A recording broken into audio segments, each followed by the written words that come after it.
هنعمل النهاردة وصفة جبارة ومذهلة جدا للتفتيح.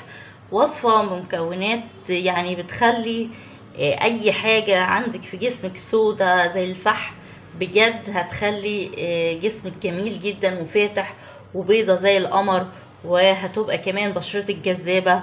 يلا بينا نشوف ايه هي الوصفة بتاعتنا. السلام عليكم ورحمة الله وبركاته. اهلا بيكم في القناة. لأول مرة يشوف القناة ياريت يدوس اشتراك ويفعل الجرس، ما تنسوش اللايك. النهاردة هنعمل وصفة من احسن الوصفات للتفتيح البشرة وتبييضها. وصفة رائعة جدا ممكن تستخدميها لجميع الاماكن اللي انت عايزة تفتحيها: الوجه، الاماكن الحساسة، الايد، الرجل، اي مكان في جسمك حتى لو كان سواد وكالفحم بجد هتخلي يعني المكان زي الفل وبيضة وشمعة منورة. يلا بينا نشوف مكونات الوصفة والطريقة. بجيب البولة بتاعتنا وبحط فيها معلقة من النشا، وزي ما احنا عارفين ومتعودين النشا ليها قدرة كبيرة جدا على التفتيح وبجد بتخلي الجلد ابيض وزي الفل.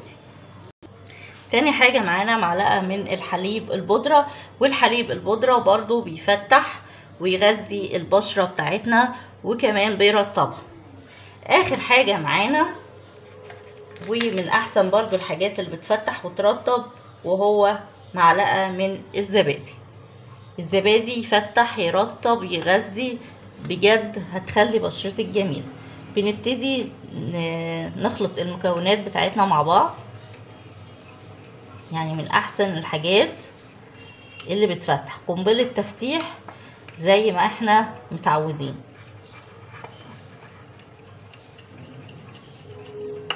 تتحط على الاماكن الحساسة، تتحط على الوش، مفيش اي مشاكل منها خالص. وصفة جميلة جدا ومثالية وهتعجبك.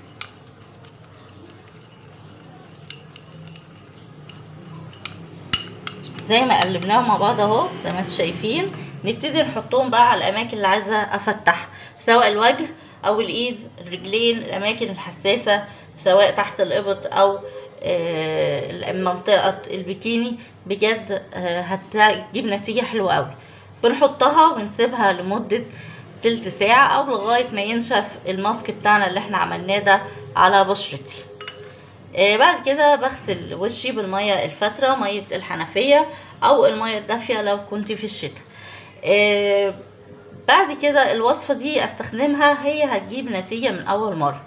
هستخدمها اللي عندها الاماكن داكنة قليلة بتستخدمها مرتين في الاسبوع. لكن لو عروسة بقى وفرحها قرب وعندها عايزة تفتح بسرعة او عندها المناطق دي سودة خالص، بنبتدي نحطها كل يوم. كل يوم بتختاري وقت معين كده قبل ما تنامي مثلا او اول ما تصحي، بتستخدمي الماسك ده بتعمليه يوميا، او ممكن تعمليه وتشيليه الخلطة تشيليها في التلاجة لمدة يوم. يعني انا عملتها النهاردة اشيلها لبكرة، لكن ما اشيلهاش اكتر من كده عشان ما تبصش معايا او تنشف، لان النشا عندنا بتنشف ما بتشالش اكتر من يوم. بستخدمها يوميا لو الاماكن دي عايزة عناية او عايزة تبيض بشكل كبير.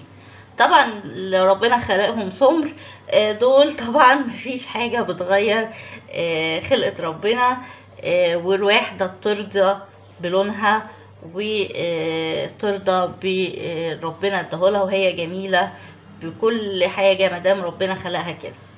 لكن اللي هي مثلا اصلا الاماكن عندها دكنة، عندها كلف، عندها بقع، دي بقى تستخدم الوصفة بتاعتها.